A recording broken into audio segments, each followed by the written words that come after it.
샬롬, 한 주간 평안하셨습니까? 날씨가 아침 저녁으로 많이 쌀쌀해졌습니다. 환절기에 감기 걸리시지 않도록 또 건강도 잘 챙기시면서 하나님의 말씀 안에 더 깊이 들어가시는 평안의 시간 되시길 축복합니다. 오늘은 베레시트 창세기의 두 번째죠. 노아흐입니다. 노아흐. 창세기 6장 9절부터 11장 32절 그리고 하프타라 선지서는 이사야서 54장 1절부터 55장 5절까지의 말씀, 브리타다샤 이 신약의 말씀은 마태복음 24장 36절로 46절, 베드로전서 3장 18절로 22절의 말씀입니다. 창세기 6장 9절에 이것이 노아의 족보니라 이렇게 시작하죠. 톨레돗, 이렇게 얄라드라는 이런 나타라는 히브리어 단어에서 나왔는데요. 이 톨레돗 족보는요, 단순히 이름만 기록된 것이 아니라 그 사람과 관련된 전반적인 이야기까지 기록된 것이 톨레돗 족보입니다. 사적 족보라고 하죠. 창세기에는 총 10개의 톨레돗이 있거든요. 처음 아담 이래로 노아까지 10세대, 그러니까 10세대라고 하죠. 10세대는 하나님께 반역하고 창조 질서를 파괴해서 하나님께서 홍수 심판을 하시는 세대고, 또 심판 이후 노아 이후에 또 10세대는 셈 아브라함까지 바벨탑을 건축하고, 심판이 아니라 어쩌면 바벨탑 건축 때문에 흩으시죠. 그리고 심판이 아니라 아브라함을 부르셔서 그를 통해 인류를 구원하실 계획을 실행하십니다. 그래서 이 창세기 토라 포션에서요, 톨레돗 족보 사적이 언급되면 새로운 세대가 등장하면서 역사의 새로운 단계가 펼쳐집니다. 전환이 일어나죠.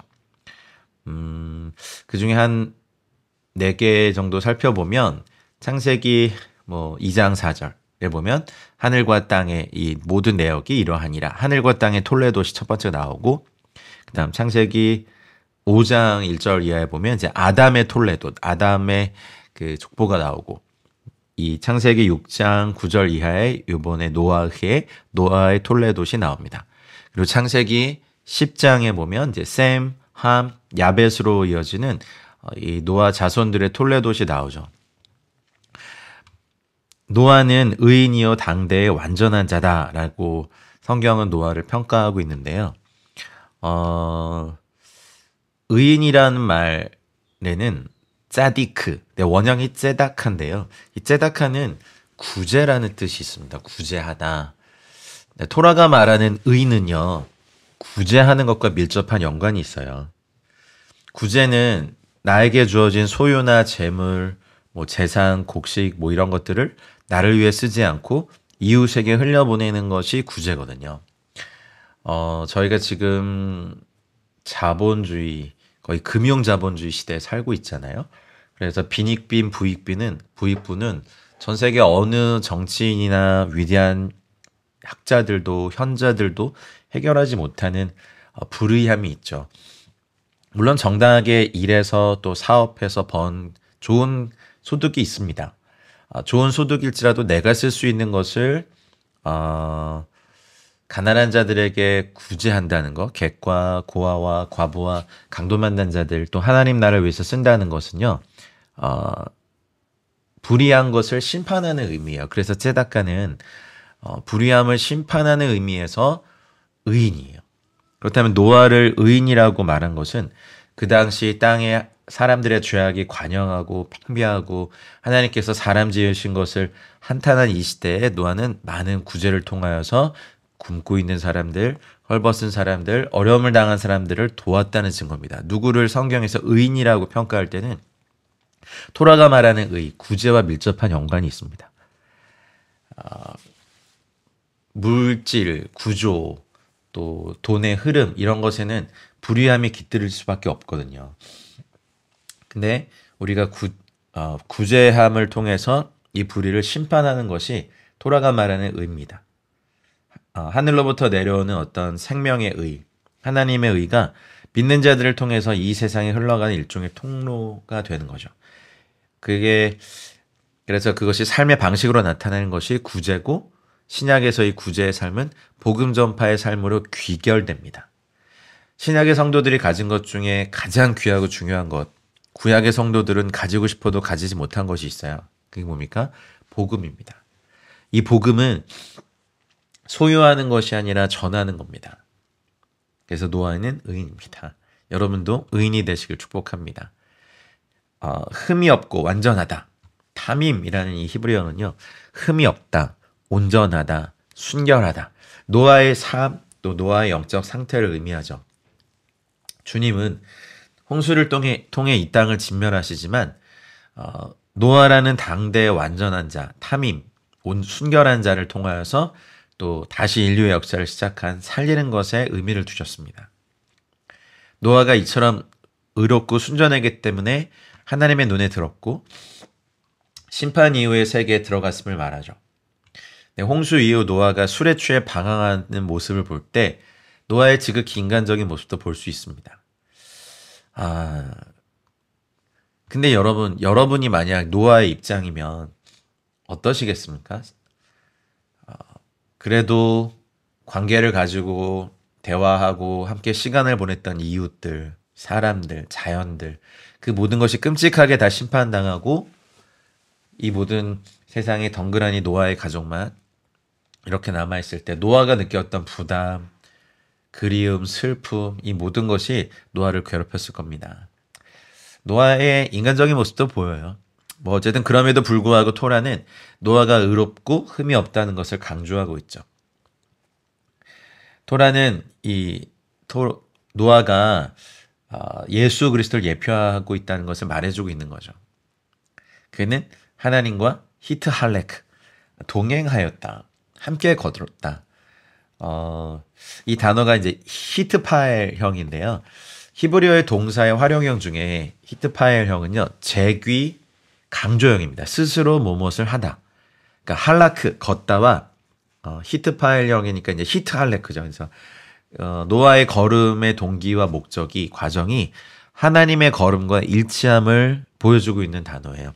그는 하나님과 동행하였으며. 의인의 가장 중요한 상태는 구제를 많이 하는 것이 아니라 하나님과 함께 걷는 것입니다. 이 노아의 시대는 마지막 때의 청사진과 또 같아요. 마지막 날에 하나님께서 모든 육체에게 성령을 부어주신 이유는 성령과 동행함으로 인해 노아와 같이 동행하는 삶을 살게 하기 위함입니다.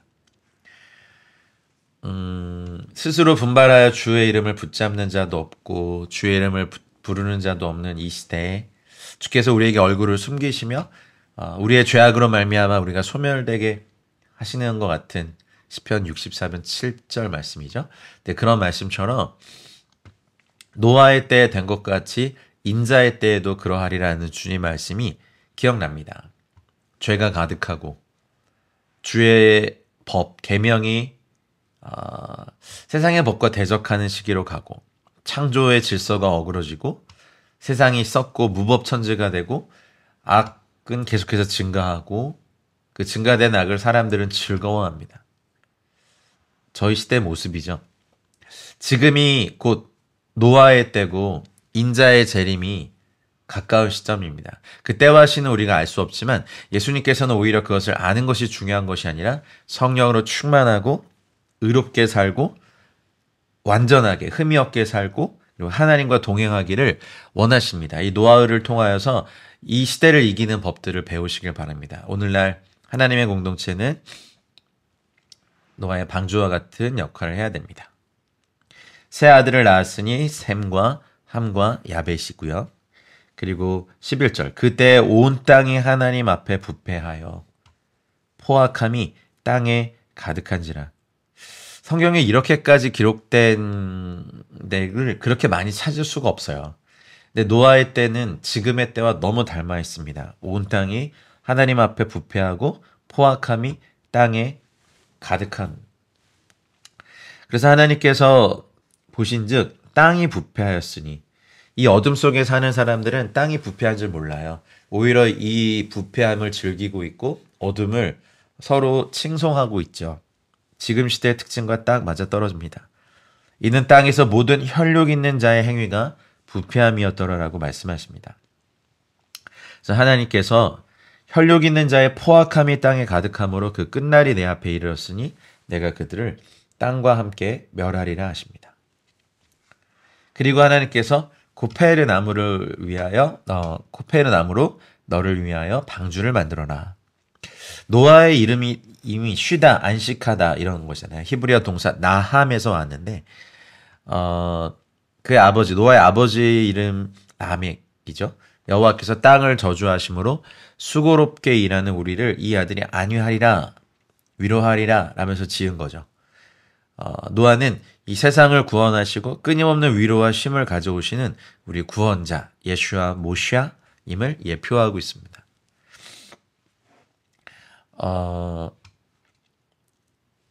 방주, 코페르 나무로 너를 위하여 방주를 만들어라. 방주는요 히브리어로 테바인데요. 파자를 해보면 테트, 베이트, 그다음에 헤트 이 세 가지 글자인데 테트는 십자가, 베이트는 집, 헤이트는 보라. 그러니까 십자가의 집을 보라는 거예요. 방주. 그래서 그 원어로 읽어보면 코페르를 카파르 하다 이렇게 될까요? 속전으로 속죄하다. 안과 밖으로 역청을 만들어 그 안에 칠해라. 그 말은 우리의 속죄를 위해 속전이 되시는 그리스도 보혈을 테바, 이 방주 안에 안과 밖으로 보혈을 칠해라라는 의미죠. 테바, 방주는요 구원을 위한 하나님의 도구로 쓰임 받습니다. 이후에 모세를 구원한 갈대 상자도 테바라고 부릅니다. 그리고 오늘날의 교회도 테바입니다. 여기에 창을 내되 쪼하르라고 하는 이 창을 내되 메시아의 빛이 방주 안으로 들어오게 하는 거 위로 내게 하죠. 옆으로 내지 않습니다. 옆으로 창을 냈다간 그 당시에 참상이 끔찍했을 거예요. 물 곳곳에 둥둥 떠다니는 사람의 시체와 짐승의 시체와 폐허가 된 그 모든 증거들이 있을 테니까요. 이 시대를 살아가는 것도 사실 우리는 세상을 향하는 시선이 아니라 창문, 쪼하르를 통하여서 방주 안에 들어오는 하나님의 빛으로 우리는 나아가야 됩니다. 40일 동안의 홍수로 인해서 태양빛이 들어오기 힘들었지 않았을까요? 어쩌면 하나님이 노아의 방주에 초자연적인 빛을 비추시기 위한 장치를 만드셨으려 믿습니다.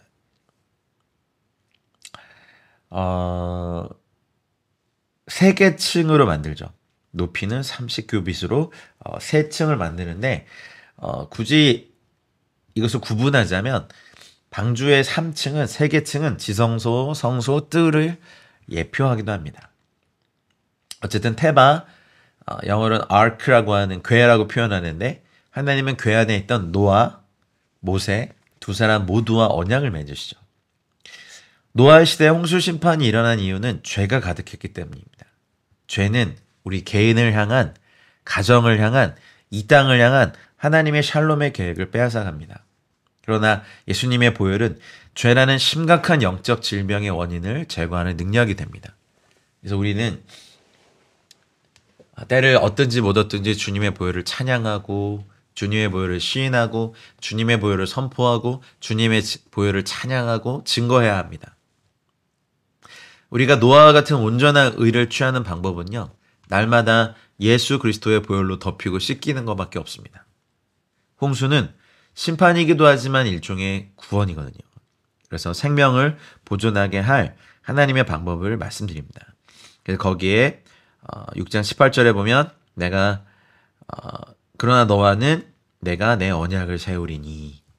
중요한 것은 방주에 하나님께서 언약을 세우신 거예요.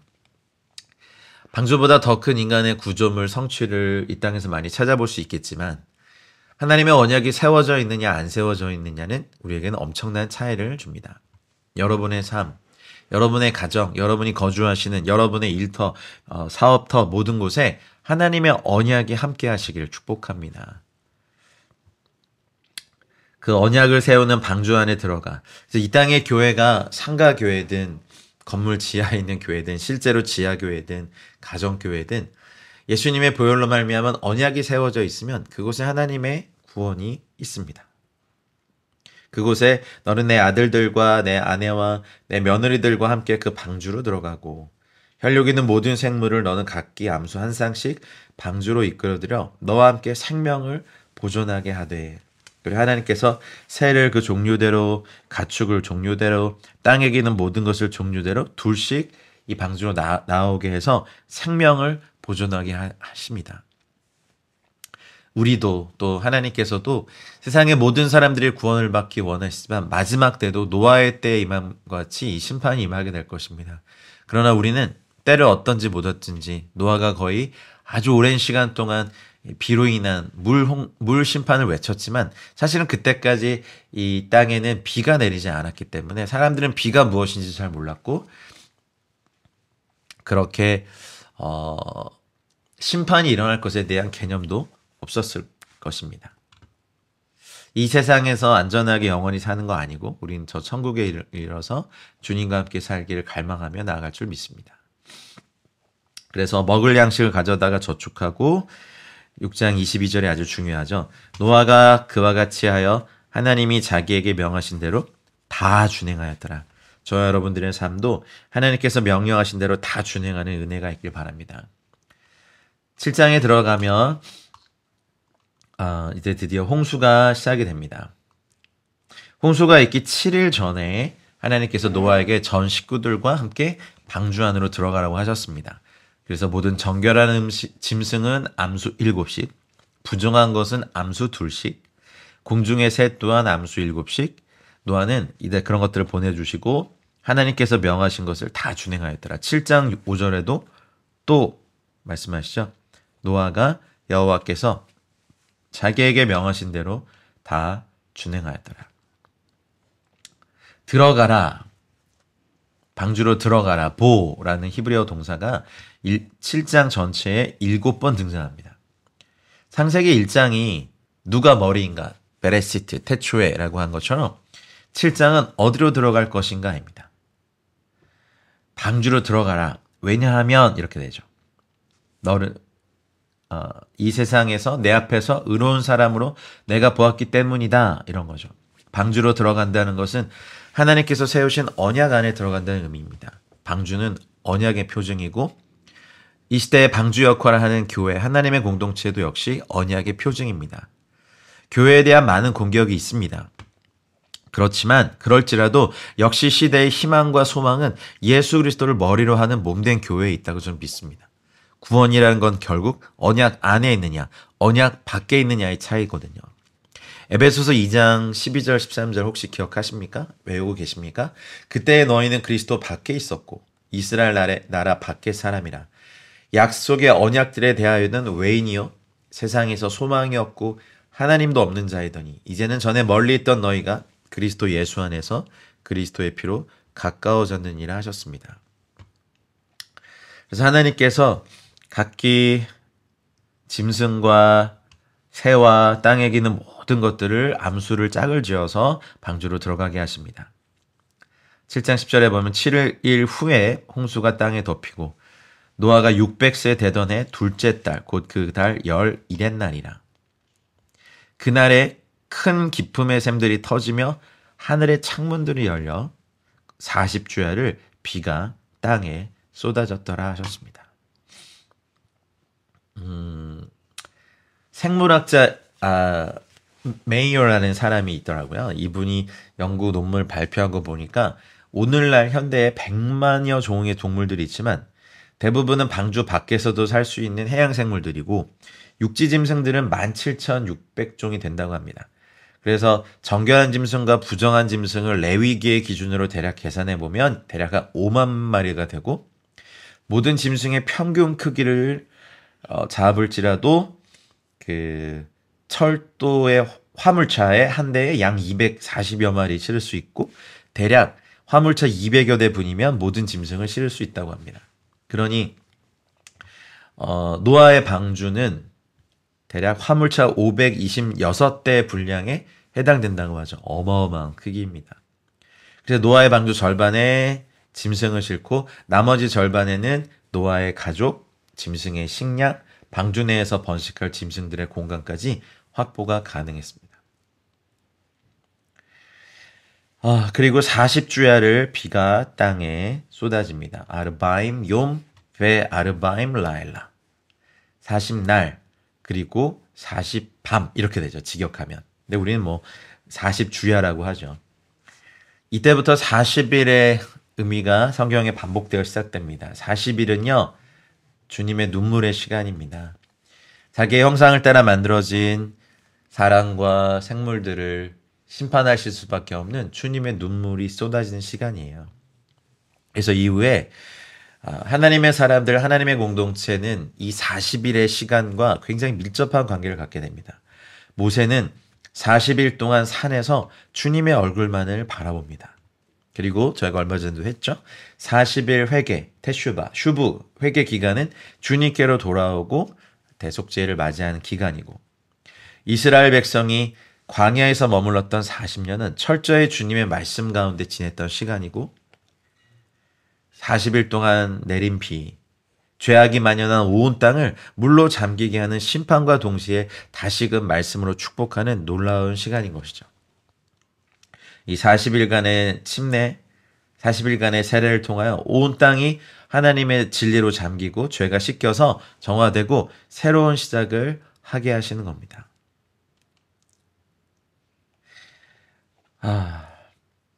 하나님의 눈물이 쏟아졌습니다. 땅에 기품의 샘들이 터지고 궁창 위의 물들이 터져 내려오면서 하늘의 창문들이 열리고 40일을 비가 쏟아지고 기품의 샘들이 터지면서 물이 올라서 땅이 다 잠겼죠.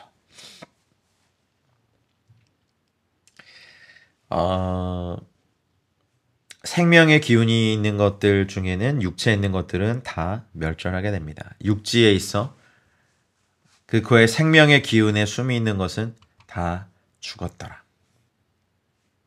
지면의 모든 생물을 쓸어버리시니 곧 사람과 가축과 기는 것과 공중의 새까지라. 이들은 땅에서 쓸어버림을 당하였으되 오직 노아와 그와 함께 방주에 있던 자들만 남았더라. 물이 150일을 땅에 넘쳤더라. 이렇게 되었습니다.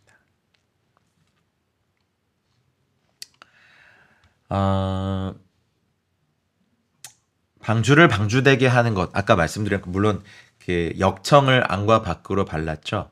그것은 저희들의 내면과 외면에 발려져야 될 주님의 보혈을 의미합니다. 심판의 목적은 멸망이 아니고 살리는 겁니다. 살리려면 죽여야 되거든요. 또 살려면 죽여야 돼요.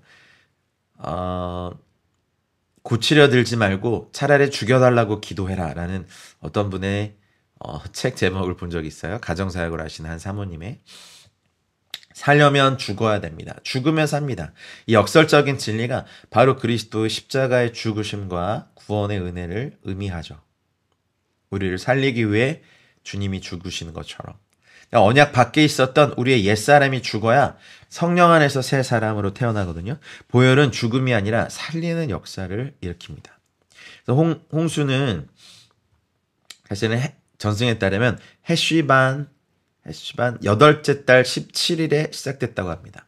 이스라엘이 애굽에서 탈출하기 전까지 여호와 하나님께서 니산월을 1월로 만들지 아니하셨기에 두 번째 달이라고 여기 기록됐어요. 그리고 물이 150일을 땅에 넘치게 됩니다.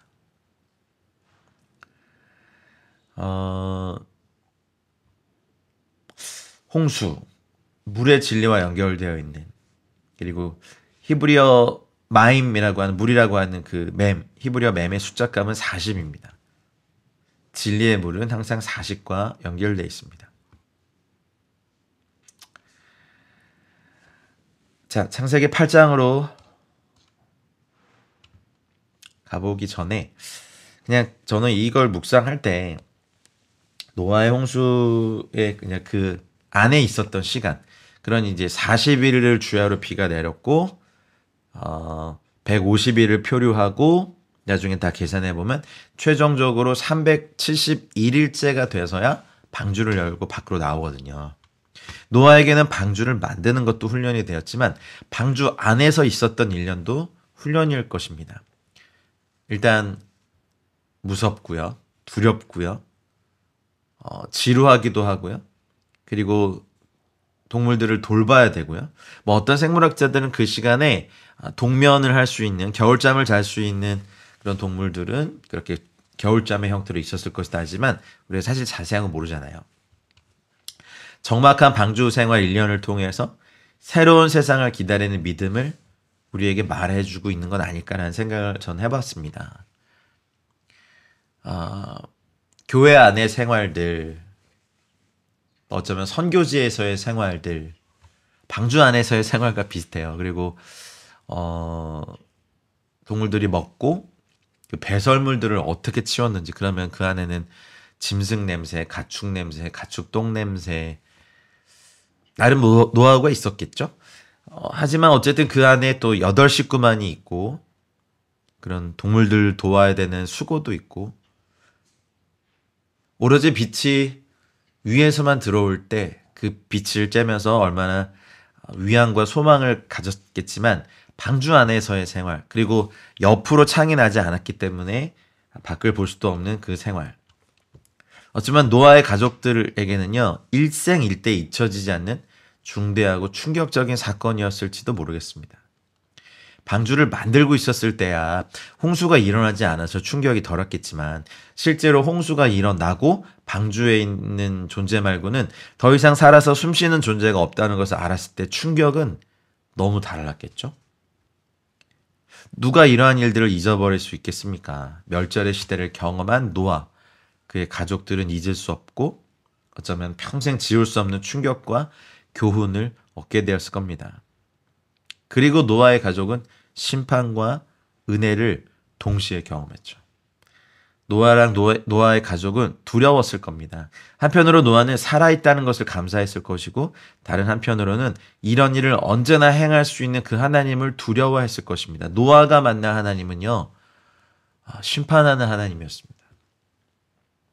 여러분, 두렵지만 심판하는 하나님을 만나시는 은혜가, 그래서 여호와를 경외하게 되시는 주님의 삶의 열매가 저 여러분들에게 있길 축복합니다. 여호와를 경외하는 것이 모든 지식의 시작입니다. 아멘.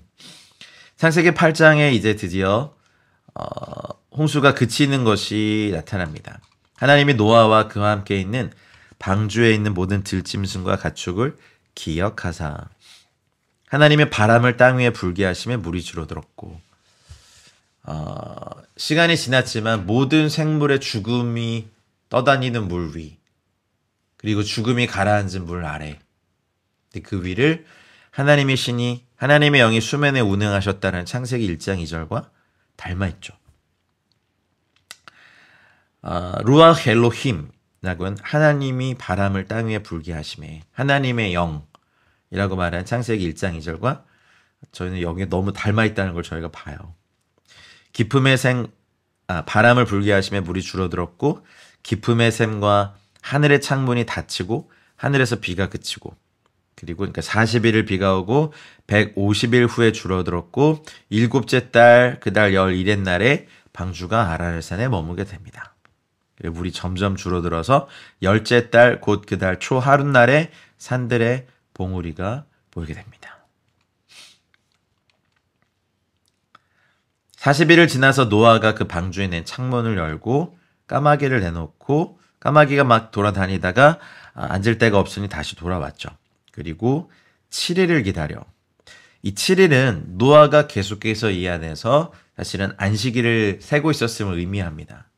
노아는 방주에서 표류하면서 삶의 모든 기준을 일의 셈, 즉 샤밧의 기준을 붙들었습니다.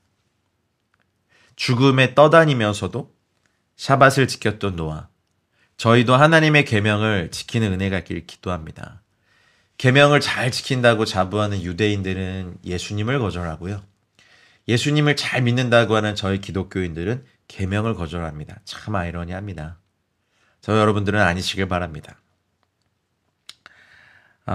그리고 또 7일을 기다려서 비둘기를 방주에 내놓고, 또 7일을 기다려 비둘기를 내놓음에 다시는 그에게 돌아오지 아니하였습니다. 노아는 정확하게 7호 35, 73, 21, 371일을, 그러니까 안식일을 쉬운 3번 보내고 이 땅에 다시 발을 디딥니다. 53주간의 안식일 카운트는요, 54개의 토라 포션과 연결됩니다. 왜 그런지 아세요? 토라 포션은 정확히 이야기하면 쉬운 3개로 이루어져서 반복돼요. 쉬운 4번째 토라 포션인 베조트 하베라카는요. 베레시트, 태초에 이런 토라 포션이 시작하기 전에 심카 토라, 시마 토라. 요번에 이스라엘 하마스 전쟁이 터져서 저희가 그것을 너무 정신없게 질문을 갔지만 그때 한 번에 읽고 축복하는 포션이기 때문에 사실은 정확히 이야기하면 토라 포션은 쉬운 3개입니다.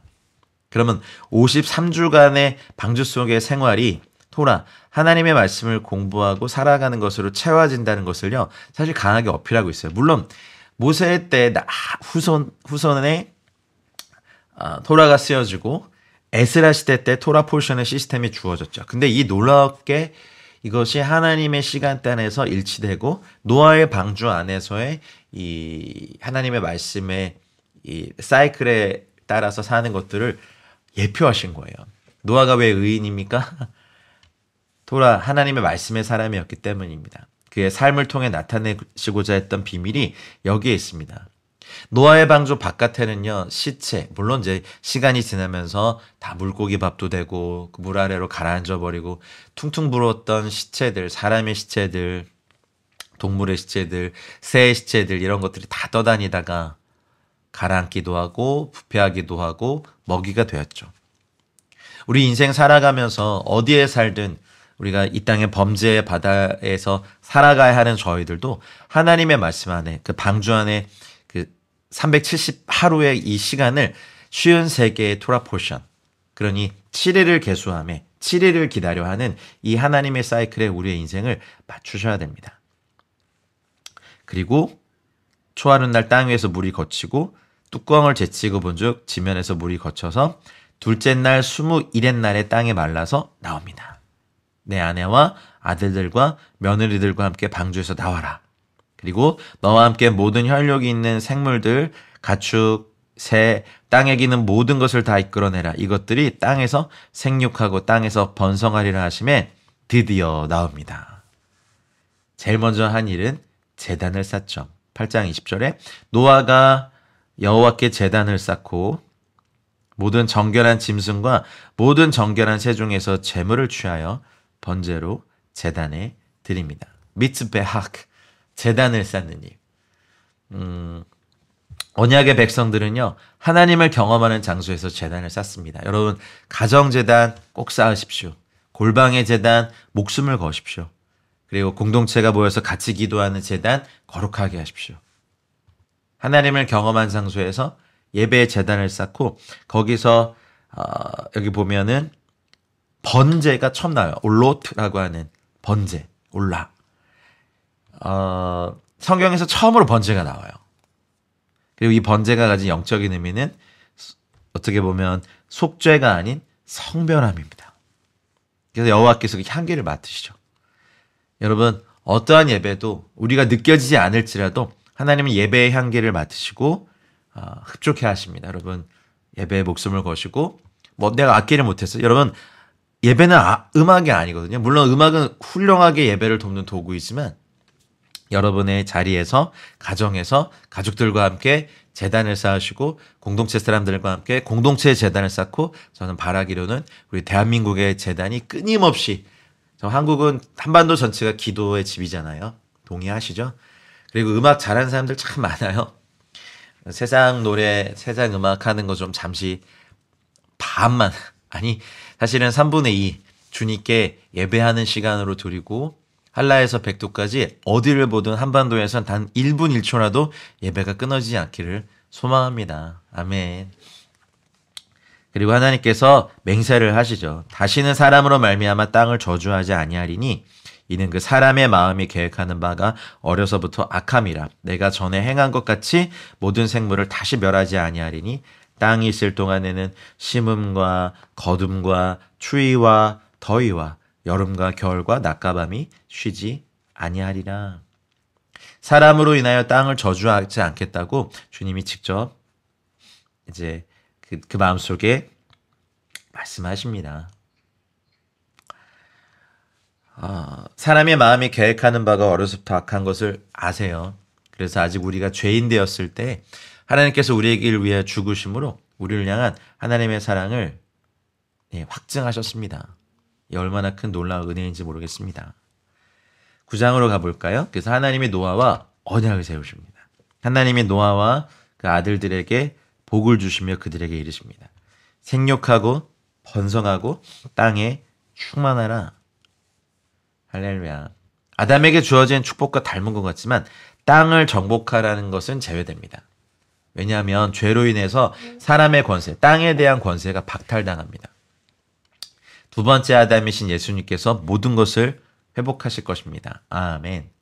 홍수 이후에 노아의 가족들에게 이제 땅의 모든 짐승과 공중의 모든 새와 땅에 기는 모든 것과 바다의 물고기가 너희를 두려워하며 너희를 무서워하리니 이것들은 너희의 손에 붙였음이니라. 노아의 가족들에게 이제 짐승들, 자연환경을 기경하고 잘 관리하는 책임을 주십니다. 토라는 사람에게 자연의 파괴에 대한 책임을 물어요. 산업혁명 이후에 사람들의 욕심을 채우기 위해 자연은 더 많이 파괴되어 왔습니다. 인간의 무질서한 파괴와 욕심에 대한 대가로 자연이 다시 재앙, 기후 재앙으로 반응하고 있어요. 3절에 모든 산 동물은 너희의 먹을 것이 될 것이라 채소같이 내가 이것을 다 너에게 주느라. 그러나 고기를 그 생명되는 핏째는 먹지 말지니라 하셨습니다. 육식을 허락하셨지만 그걸 남용하지 않고 생명을 함부로 대하지 못하도록 율법적인 시스템을 주셨어요. 만약 우리가 가족들과 함께 치킨 한 마리를 먹겠다고 하면 만약 이런 배달 시스템, 공장화 시스템 뭐 이런 게 없다면 우리는 집에서 기르는 닭을 잡아야겠죠. 털을 뽑아야겠죠. 목을 자르고 그걸 다듬어서 먹기 좋게 다듬고 기름에 튀기고 양념을 해서 나오겠죠. 이런 것이 계속 반복되고 실제로 우리가 생명을 죽여서 우리가 돼지고기를 먹고 싶으면 뭐 우리 집의 돼지라든지 우리 동네의 돼지를 잡고 피를 흘리는 걸 보면요. 사람들은 지금처럼 육식을 많이 하진 않을 거예요. 근데 지금은 거의 공장화 시스템이 되고 닭을 우리가 잡는 걸 안 봐요. 그걸 본다면 우리가 치킨을 이렇게까지 좋아할까요? 여하튼 하나님께서 주신 것은 생명되는 피째 먹지 말아라. 피를 그째 먹으면 내가 생명의 피를 찾을 것이다. 그리고 다른 사람의 피를 흘리면 그 사람도 피를 흘릴 것이니 살인할 걸 아셨지만 하나님께서 이것을 금하시고 미리 말씀하세요. 하나님이 자기 형상대로 사람을 지으셨고 생육하고 번성하며 땅에 가득하고 그 중에서 번성하라 말씀하셨습니다. 그리고 언약을 세우시면서 노아의 후손들, 노아의 가족들, 이 모든 생물에게 주신 정말 아름다운, 전생에서 무지개 싫어하는 사람 없죠. 영원히 함께할 대대로 세운 언약의 증거 무지개를 세우십니다. 무지개, 캐세트. 이것은 참 신기한 건요. 무지개의 히브리어가 캐세트인데요. 활, 이게 화살을 장전할 쏘는 활 말이에요. 그것도 캐세트예요. 언약을, 그러니까 하나님의 언약을 무기 삼은 것. 그래서 활과 화살은 인류의 가장 오래된 무기죠.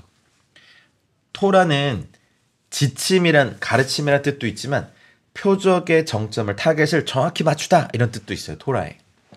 그래서 하나님의 말씀을 벗어나는 하마르티아, 표적에서 벗어나는 것을 죄라고 하죠. 언약에서 벗어나는 것이 죄예요. 토라는 거기서 나왔어요. 그래서 하나님의 언약을 구름, 아난, 히브리어 아난, 구름에 거기에 세우시죠. 내 무지개를 구름 속에 두었나니 이것이 나와 세상 사이의 언약의 증거니라. 내가 구름으로 땅을 덮을 때 무지개가 구름 속에 나타나면 내 언약을 기억하겠다. 다시는 물이 모든 육체를 멸하는 홍수가 되지 아니할지라. 무지개는 존재하는 게 아니라 보여지는 거잖아요. 비가 오고 난 후에 공기 중에 습도가 일종의 프리즘 역할을 해서 빛이 통과될 때 보여지는 게 무지개죠. 그 때문에 무지개는요, 본질적으로 빛입니다. 빛이 무지개로 인식되는 겁니다. 성경은 토라, 하나님의 말씀을 빛이라고 하십니다. 신약에서는요. 예수님이 생명의 빛이시죠. 그래서 본질적으로 무지개 언약은 십자가 언약의 예표인 것입니다. 와우. 십자가 희생을 통해서 내가 다시는 믿는 자들을 파멸시키지 않겠다. 무지개 언약은 예수님의 십자가 언약으로 완성됩니다. 와, 아멘, 아멘, 아멘.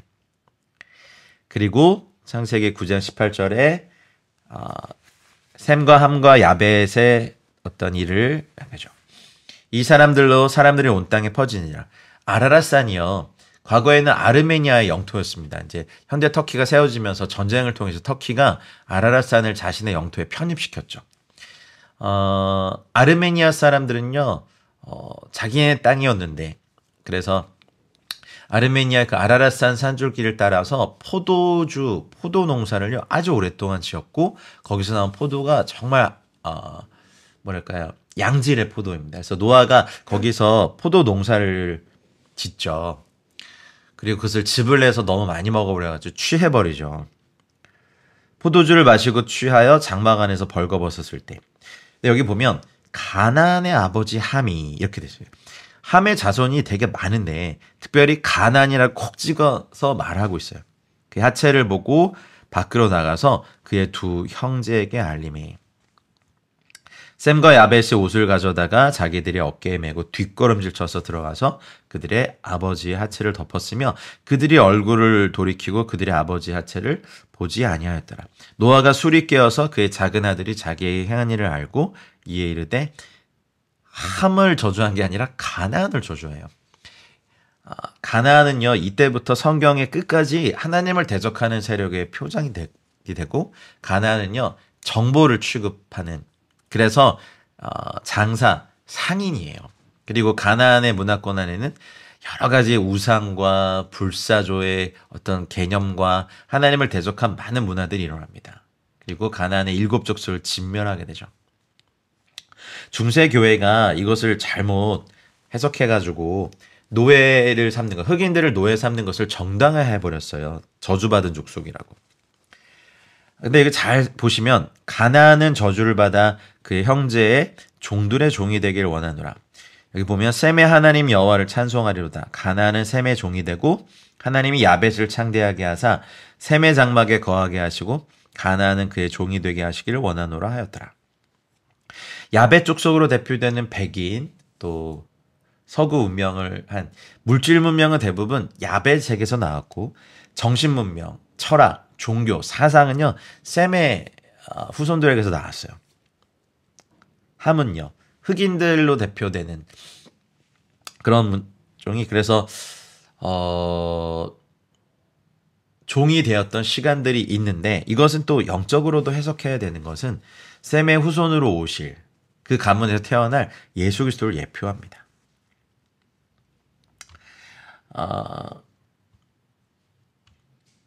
상인 세력의 시초가 되는 이 가나안, 상인들의 정보력, 독점을 통해서 막대한 부를 축적하고 하나님을 대적하는 문화의 본산으로 대표되는 두로와 시도낭으로 대표되는 반그리스도 세력이 되죠. 나중에는 인간의 영혼까지 사고파는 바벨론까지 이어지고 계시록 18장에서 주님의 심판을 받게 됩니다. 가인으로부터 시작된 뱀의 후손이 이제 가나안으로 연결되면서 여자의 후손과 뱀의 후손이 갈라지고, 가나안 족속은 훗날 여자의 후손을 예표하는 이스라엘 족속들에 의해 정복당하게 됩니다. 그리고 함에서 구스, 미스란, 이집트죠. 붓, 리비아, 가나안, 그리고 구스가 니므롯을 낳아서, 니므롯은 인류 역사에서 최초로 하나님을 대적하는 사람의 문명과 나라를 세운 그런 최초의 인물이에요. 창세기 10장에 오면 노아의 아들들의 족보가 톨레도 구문이 또 나옵니다. 셈, 함, 야벳으로 쭉 나오고, 이제 10장 톨레도 족보의 전개가 2절부터 야벳의 아들들 5절까지, 그리고 6절부터는 함의 아들들 무려 20절까지죠. 그리고 니므롯에 대해서 되게 자세히 기록해요. 여러분, 제가 복음학교나 복음 컨퍼런스 때 말씀드렸지만 신세계 운동이라든지 적그리스도의 등장을 준비하는 그 세력들이 주장하는 New World Order, 신세계 질서는요 지금도 진행되고 있는데, 그것은 우리 시대에 짠하고 등장한 게 아니라 이 니므롯으로부터 시작돼서 열방의 하나님을 대적하는 세력들이 계속해서 해오고 있는 것입니다. 그래서 함의 자손이 가나안이, 그리고 이 구스 구스로 대표되는 이 세력들이 하나님을 대적하는 나라를 세웠습니다. 훌륭한 게 아니요? 아니요. 이것은 여호와 앞에서 용감한 사냥꾼이 되었다라고 니므롯은 여호와를 대적하다. 기보르라는 이 히브리어 단어는 여호와를 대적하다라는 뜻이에요. 그러니 그가 세운 나라에 니느웨가 있죠. 여러분 구약의 선지자 요나를 하나님께서 요나의 뜻 자체도 비둘기, 성령을 의미하는데 구약의 선지자를 니느웨로 보내서 회개를 선포하게 하고 그리고 사람들이 베옷을 입고 회개하게 하는 요나의 표적을 보여준 이유가 무엇입니까? 신약에서 예수님께서도 그러셨거든요. 악하고 음란한 세대가 표적을 구하지만 나는 요나의 표적밖에는 보여줄 게 없다. 예수님께서 죽으시고 십자가 높이 들리심으로 이제 예수님을 믿는 모든 사람들이 구원을 받는 구원과 선교의 표적. 그것이 바로 요나의 표적이거든요. 근데 요나가 어디 가세요? 이때부터 하나님을 대적하여 세운 나라의 주요 도시인 느느웨로 가서 선포하잖아요. 이제 좀 이해되십니까? 굳이 구약의 이스라엘의 선지자 요나를 성령으로 대표되는 비둘기의 이름을 가진 요나를 니느웨로 보내서 회개하고 돌이키게 한 것. 모든 인류를 구원하시고자 하는 주님의 마음이 여기 있는 거예요. 그래서 하나님을 대적하는 이 뉴월드 오더, 신세계 질서의 시작은 니므로부터 시작해서 지금도 진행되고 있고 언제가 될지 모르겠지만 적그리스도의 등장을 이 사람들은 준비하고 있는 겁니다. 11장 1절에 쭉 나와 있는 그 바벨탑 기사. 니므롯이 나쁜 일을 하고 이때 기록을 좀 성서 고와 이런 걸 살펴보면요. 니므롯은 최초의 우상 숭배를 강요한 인류 최초의 사람이에요. 그래서 이 사람으로 시작해가지고 바벨론의 태양신, 달신, 별신을 숭상하는 바알과 아세라 이런 신의 또 이집트의 모든 신의 근간이 니므롯으로부터 시작이 되거든요. 하나님 나라를 대적하는 인간의 역사가 창세기 9장, 10장, 11장에 나오는 겁니다. 가나안은 이후에도 계속해서 두드러지게 이 일들을 감당합니다. 창세기 11장으로 가볼까요? 창세기 11장에는 이제 여러분 바벨탑 사건이라고 되어 있는 우리도 잘 알고 있는 많이 들어본 온 땅에 하나의 언어만 있었기 때문에 그들이 동방으로 옮기다가 이렇게 되어 있거든요. 신할 평지를 만나 거기 거류하며 근데 킹제임스 버전이나 요 히브리어 원어를 보면요. 바이히 베노스양 미케데미드 동방으로부터예요. 미는 그러니까 킹제임스 버전으로 보면요. As they journeyed from the east as they journeyed from the east 동방에서부터 올 때 이렇게 되어 있어요. 히브리어 근데 이게 좀 이상하잖아요. 동방에서부터 왜 오지? 동방으로부터 가는 거 아닌가? 여기에 좀 성경 해석상이 몇 가지 뭐 학설이 있지만 여기 뭐 묵상 개관에 그런 것까지 하시면 더 헷갈리시니까 어쨌든 다시 모였다는 거예요. 이들이 모여서 벽돌을 만들죠. 예, 벽돌을 만들어서 탑을 쌓습니다. 레베나라고 하는 것은요. 성경에서는 주로 다듬지 않은 돌을 정한 것으로 이렇게 정을 땅땅땅 정을 대서 다듬은 것을 부정한 것으로 여기잖아요. 벽돌, 레베나 이걸 만듭니다. 사실 우리 공교육도 우리의 참 독창적인 특성과 성격과 성품을 가진 아이들을 다 벽돌로 찍어내는데 능숙한 시스템에 우리는 아이들을 너무나 강제로 집어넣고 있는 건 아닌지 모르겠습니다. 벽돌을 만들어서 진흙을 대신하고 성읍과 탑을 건설해서 꼭대기를 하늘에 닿게 하여 이름을 내고 온 지면에 흩어짐을 면하자. 하나님께서 그 사람들이 건설하는 성읍과 탑을 보려고 내려오셔서 언어도 흩어버리시죠. 그리고 각 나라 자기네 나라 말을 같은 말을 하는 사람들끼리 이때부터 민족의 이동이 온 열방에 시작됩니다. 혼잡하게 하셨거든요.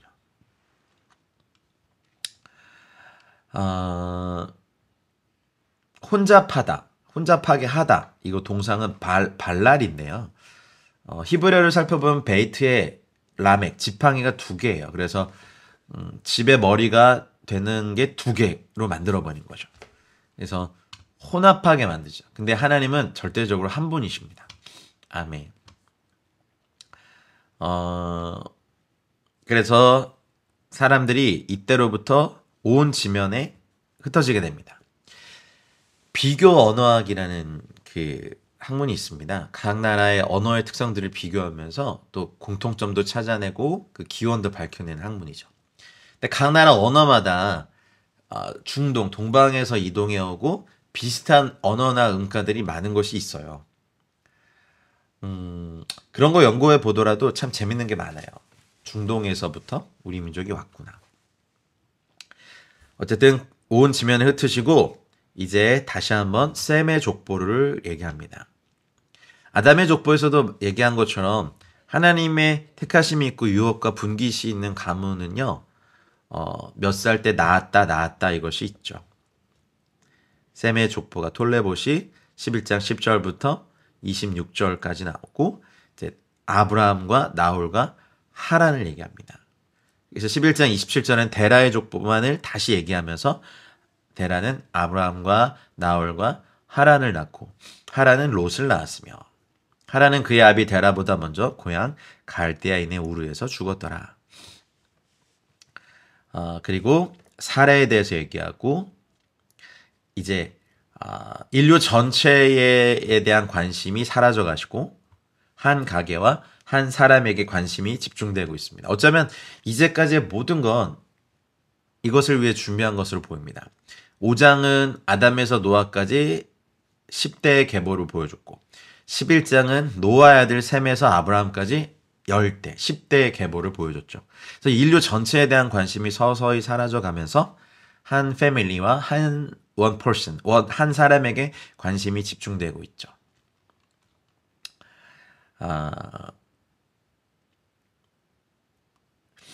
하나님께서 이렇게 아브라함을 준비시키고 큰 관점에서 이제 작은 관점으로 모아주셨습니다. 하나님은 온 우주도 창조하셨지만 저와 여러분들 한 사람을 바라보고 계심을 이 노아흐의 토라포션을 통해서 꼭 발견해 가시길 축복합니다.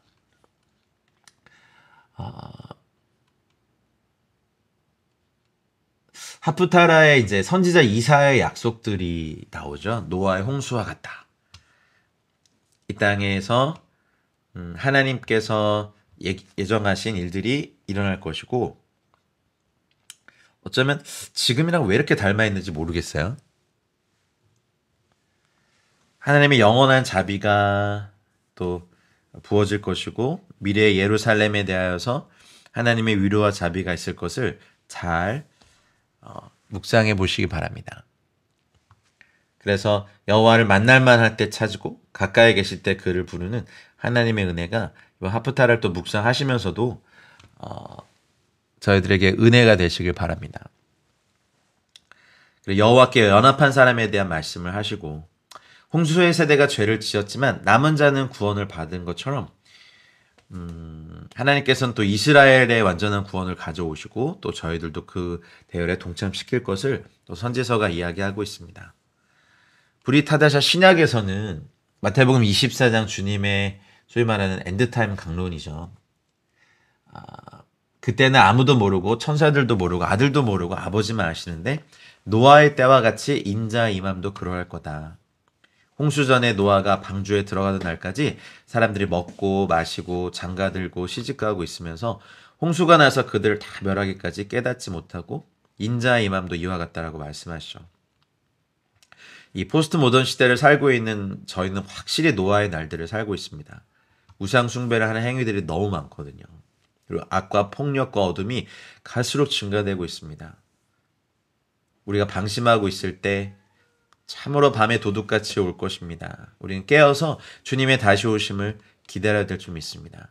한 주간 노아를 통해서 말씀하시는 하나님의 메시지들을 저희가 기억하고 또 노아의 의로움과 당대의 완전한 거룩함과 하나님과 동행하는 삶의 기초를 다시 놓는 또 놀라운 한 주가 되시기를 우리 주님의로 축복합니다. 한 주 동안 수고 많으셨습니다. 샤바 샬롬의 은혜가 저와 여러분들 가운데 있길 축복합니다. 감사합니다.